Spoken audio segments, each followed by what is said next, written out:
Praise lord. యేసుక్రీస్తు నామములో మీ అందరికీ వందనాలండి. మరి ఈ శుభ శుక్రవారం గురించి ఒక చిన్న మాట మీతో చెప్పాలనుకుంటున్నాను. శుక్రవారం అంటే గుడ్ ఫ్రైడేగా పిలబడతా ఉంది. గుడ్ ఫ్రైడే అంటే 3 భాగాలుగా చేసినట్టయితే గుడ్ మంచితనం, ఫ్రై అంటే దహించబడిన రోజు అని. యేసుక్రీస్తు మన కొరకు దహించబడి ఉన్నారు. బలిగా అర్పించబడి ఉన్నారు. అర్పించబడిన రోజు, దహించబడిన రోజు మంచి శుక్రవారంగా పిలువబడతా ఉంది.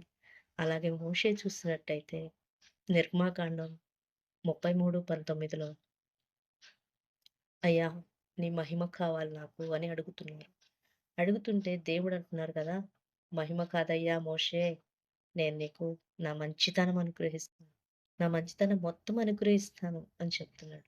నా మంచితనం చూపిస్తా నీకు అంటున్నాడు. మంచితనం ఎలా చూపిస్తారు? అది అనుభవాల ద్వారా వస్తది. మంచితనం కనిపించడం అంటే ఒక్క రోజులో కనిపించదు. మహిమ అయితే ఒకసారి కనిపించేస్తుంది. మహిమ అలాంటిది. ఒకసారి కనిపించేది మహిమ అంటారు. మంచితనం అయితే అనుభవం ద్వారా అంటే దేవుడిని అనుభవించాలి. హల్లెలూయా! ఆయన నీతో వస్తాను అంటున్నారు. నాతో వస్తాను అంటున్నారు. ఆయన మంచితనం చూడాలంటే ఆయనతో వెళ్ళాలి మనం. వెళ్ళినప్పుడే మనకది కనిపిస్తుంది. అనుభవం ద్వారా మనకు తెలియపరుస్తుంది.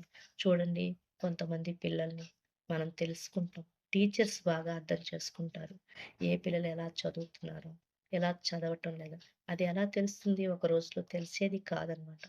మంచితనం కూడా అలాగే అనుభవాల ద్వారా. ఇప్పుడు ఒక ఇద్దరు వ్యక్తులు, ఇద్దరు స్నేహితులు ఎలాగవుతారు? వాళ్ళ అనుభవాల ద్వారా. హల్లెలూయా! అలాగే దేవుడు కూడా స్నేహించి మోషేతో పాటు నడుస్తూ నా మంచితనం అంతా నీకు కనపరుస్తానని చెప్తున్నారు.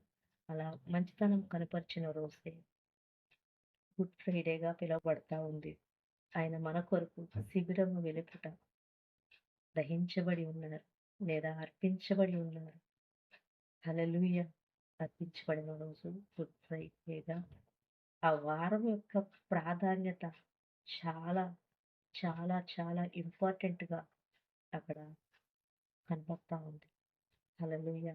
యేసుక్రీస్తు నామములో మీ అందరికీ మరి ఒకసారి వందనాలు చెల్లిస్తున్నాను.